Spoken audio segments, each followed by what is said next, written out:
आज रात अगर तुमने दरवाजा खोला तो सुबह तक तुम दोनों जिंदा नहीं बचोगे।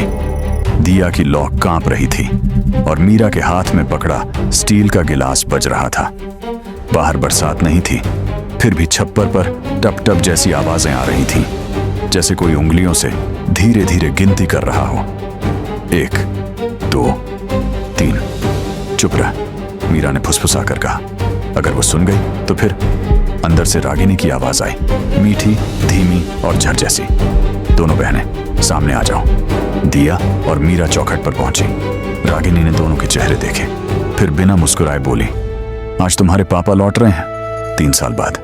घर चमकना चाहिए, कपड़े धुले होने चाहिए, चूल्हा जलना चाहिए, और तुम दोनों एक शब्द भी गलत नहीं बोलोगी। मीरा ने होंठ काटे। खाना? रागिनी ने पल भर को आंखें सिकोड़ी। आज रात मिलेगा, अगर सब सही हुआ तो। और हां, जो भी यहां होता है सब वो बाहर नहीं जाएगा, समझी? दिया का गला सूख गया। उसे याद आया कि कल रात रागिनी ने क्यों बोला था, तुम्हारी असली मां की तरह जिद मत करो। वो बात कभी किसी ने नहीं सुनी थी। फिर रागिनी को कैसे पता? बाहर सड़क से गाड़ी की आवाज आई और फिर एक भारी सी खामोशी, जैसे पूरा गांव सांस रोक कर देख रहा हो। आ गया। रागिनी अचानक बदल गई। उसने बाल ठीक किए, आंखों में आंसू लाने वाली शक्ल बनाई और बाहर दौड़ गई। दिया और मीरा दरवाजे की दरार से देख रही थीं। उनके पापा रहीम उतर रहे थे, वही चौड़ा कंधा, वही थकी नजर, मगर आज उनकी आंखें अजीब थीं, जैसे वो घर नहीं किसी अदालत में लौटे हों। रागिनी, रहीम ने कहा, बच्चियां कहाँ हैं? तौबा, रागिनी ने हाथ माथे पर रखा। आते ही बच्चियों की याद। मेरी कोई कीमत नहीं, 3 साल अकेली रही, घर संभाला। फिर भी, रहीम ने धीमे से कहा, मैं बस उन्हें देखना चाहता हूं। रागिनी ने ऐसे सिर हिलाया जैसे मजबूरी हो। देख लीजिए, पर सच जान लीजिए, आपकी बड़ी बेटी बहुत उलटी बोलती है और छोटी झूठ बोलना सीख गई है। गांव में मेरी बदनामी करती हैं। रहीम की जबड़े की नस तन गई। मेरी बेटियां और चोरी भी। रागिनी ने आखिरी तीर फेंका। मेरी संदूक से पैसे गायब हो गए। मैं किसे बताऊं? गांव वाले कहते हैं सौतेली मां है, इसलिए कुछ न बोलो, पर मैं कब तक सहूं? उस वाक्य के साथ दिया का दिल बैठ गया, क्योंकि उसने सच में पैसे देखे थे। रागिनी खुद ही रात में संदूक खोलती थी, कुछ निकालती थी, और फिर अगले दिन मीरा के बिस्तर के नीचे एक सिक्का रख देती थी, जैसे सबूत। रहीम अंदर आए। दिया और मीरा सिर झुकाए खड़ी थीं। कहाँ थीं? रहीम की आवाज में गुस्सा था, पर उससे ज्यादा थकान। पापा, हम तो, दिया ने कहा। गाय, गाय। रागिनी तुरंत बीच में कूद पड़ी। झूठ, घर के पीछे ही घास है, ये जंगल जाती है, सब फिर देर से आती है, बस आपको दिखाने के लिए नाटक। मीरा ने कांपती आवाज में कहा, पापा, हम झूठ नहीं बोल रहे, वो हमें भेजती हैं। रहीम ने हाथ उठाया। बस, कल सुबह तुम दोनों मेरे साथ चलोगी, तुम्हारी बुआ के घर। ये सुनते ही दिया की आंखों में चमक आ गई। बुआ का घर मतलब शांति, खाना और कोई मार नहीं। रागिनी का चेहरा पीला पड़ गया। उसने जबरन मुस्कान रखी, मगर उसकी उंगलियां कांप रही थीं। वो रात भर करवटें बदलती रही, बार बार खिड़की से बाहर देखती, जैसे किसी का इंतजार हो या किसी चीज से डर। सुबह रागिनी देर से उठी और तब तक रहीम दोनों बहनों को लेकर निकल चुका था। पापा, बुआ का घर तो इस तरफ नहीं, मीरा ने रास्ते में कहा। शहर की सड़क बंद है, रहीम ने बिना देखे जवाब दिया। दूसरा रास्ता है। जंगल की तरफ मुड़ते ही हवा बदल गई। पेड़ों के बीच धूप भी काली लग रही थी। दिया ने देखा, उनके पापा बार बार अपनी जेब टटोल रहे थे, जैसे कोई चीज चेक कर रहे हो। थोड़ी दूर चलकर रहीम रुके। यहां बेर है, तुम दोनों चुनो, मैं थक गया हूं, मैं यहीं बैठता हूं। मीरा ने डर दबाकर कहा। पर पापा, शाम हो जाएगी, बस थोड़ी देर, रहीम ने पेड़ के नीचे बैठते हुए कहा। जब मैं बुलाऊं तभी आना। दिया और मीरा बेर तोड़ती रहीं, आगे बढ़ती रहीं। उनकी पीठ पर जंगल का सन्नाटा छटता रहा। कुछ देर बाद दिया को पीछे से आवाज सुनाई दी, चुनो, चुनो। मैं खड़ा हूं। दिया खुश हो गई। देखो, पापा बुला रहे हैं। मीरा ने ध्यान से सुना। आवाज में एक अजीब खुरदरापन था, जैसे इंसान नहीं कोई और बोल रहा हो। वो दोनों दौड़ती हुई वापस आईं।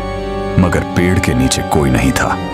वहां एक पुरानी टोपी थी और उस टोपी के ऊपर बैठा था एक बंदर, कौन जो मुंह से वही वाक्य निकाल रहा था। दिया की सांस रुक गई। मीरा के पैर जैसे जमीन में धंस गए। पापा, मीरा ने घुटी आवाज में कहा। जंगल ने जवाब नहीं दिया और तभी मीरा ने टोपी के नीचे मिट्टी में कुछ चमकता देखा। उसने उंगली से हटाया। वो एक मोबाइल था। स्क्रीन पर एक मैसेज खुला हुआ था, सिर्फ एक लाइन, काम हो गया, लड़कियां अब तुम्हारी जिम्मेदारी नहीं। मीरा की आंखें भर आईं। दिया ने मोबाइल पकड़ लिया और उसके हाथ ऐसे कांपे जैसे उसने आग पकड़ ली हो। दूर कहीं से पेड़ों के बीच किसी आदमी के कदमों की आवाज आई, बहुत नजदीक, बहुत तेज। दिया ने फुसफुसाकर कहा, मीरा, यहां कोई है? पापा के अलावा भी। और अगले ही पल झाड़ियों से एक परछाई निकली। उसके हाथ में चमकती हुई धार थी और उसकी आवाज में वही मीठा झर था जो घर में सुनाई देता था। तो तुम दोनों को सच मिल गया? मीरा की चीख गले में ही दब गई। परछाई एक कदम आगे बढ़ी, फिर रुक गई। चांदनी उसकी शक्ल पर पड़ी और दिया का दिमाग सुन्न हो गया। वो रागिनी नहीं थी, वो गांव का चौकीदार था। वही जो हर बार रागिनी के घर आने पर दरवाजे के पास खड़ा रहता था। वही जिसकी आंखें हमेशा जमीन पर रहती थीं, पर कान हर बात पर। उसने धार वाला चाकू नीचे कर लिया। शोर मत करना, मैं तुम्हें मारने नहीं आया। तो फिर? दिया की आवाज टूट रही थी। तुम्हारे पापा ने तुम्हें छोड़ा नहीं, चौकीदार ने कहा। उन्हें छोड़ना पड़ा। मीरा ने हंसने की कोशिश की पर आंसू निकल आए। किसने कहा? रागिनी ने या उस मैसेज ने? चौकीदार ने मोबाइल की तरफ देखा। ये नंबर पहचानती हो? मीरा ने स्क्रीन पर नंबर देखा। उसे झटका लगा। ये नंबर तो गांव के पटवारी का था। वही पटवारी जो हर महीने कागज लेकर आता था और रागिनी के साथ अंदर बंद कमरे में बात करता था। पटवारी? दिया का सिर घूम गया। हमारे घर से उसका क्या रिश्ता? चौकीदार ने धीरे से कहा। जमीन का। दिया को याद आया, उसकी असली मां के नाम कुछ जमीन थी, गांव के बाहर, नदी के पास। रागिनी उस जमीन का नाम सुनते ही चुप हो जाती थी। तुम्हारे पापा शहर गए थे तिजारत के लिए, चौकीदार बोला, पर असल में वो केस लड़ रहे थे, जमीन के कागज बचाने के लिए। उन्हें धमकी मिली थी, तुम दोनों अगर गांव में रहीं तो। उसने वाक्य पूरा नहीं किया। मीरा ने कांपते हुए पूछा, तो हमें जंगल में क्यों छोड़ा? चौकीदार की आवाज और धीमी हो गई, क्योंकि तुम दोनों ने कुछ देख लिया था 3 रात पहले, रागिनी और पटवारी की बात।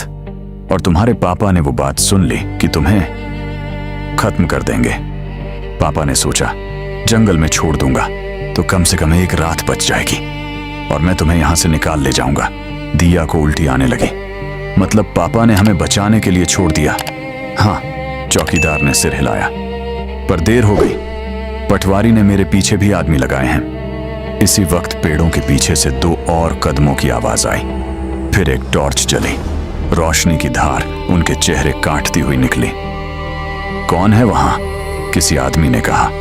चौकीदार ने जल्दी से कहा, झोपड़ी की तरफ भागो, सीधे नहीं, घुमाव में, और रास्ते में जो भी चमकता दिखे हम उठाती जाना। क्यों? मीरा ने पूछा। क्योंकि तुम्हारी मां ने भी निशानी छोड़ी थी, चौकीदार ने जैसे दांत भींच कर कहा। और वो निशानी तुम्हें शहर के उस घर तक ले जाएगी जहां सच छिपा है।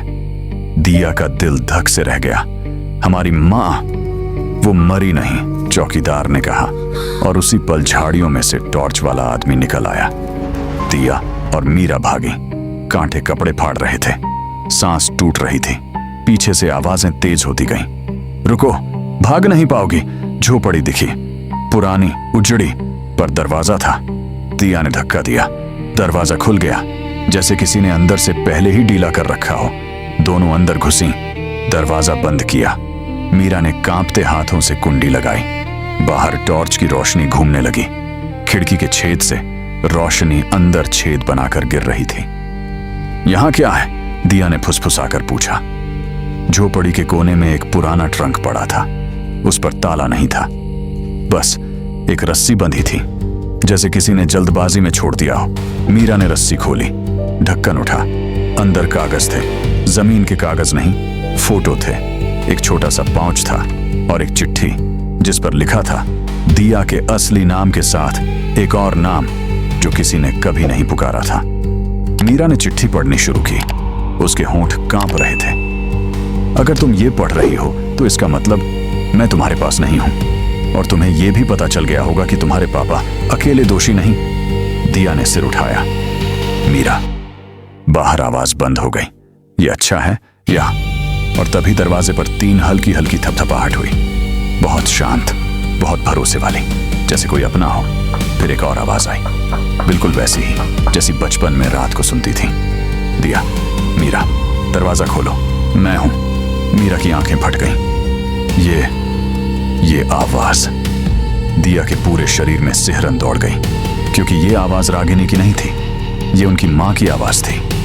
और कुंडी के ठीक नीचे फर्श पर किसी ने धीरे से एक कागज सरकाया।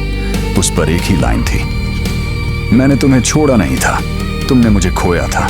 दिया ने कांपते हाथ से कुंडी की तरफ हाथ बढ़ाया और दरवाजे के बाहर सांस रोककर कोई मुस्कुरा रहा था।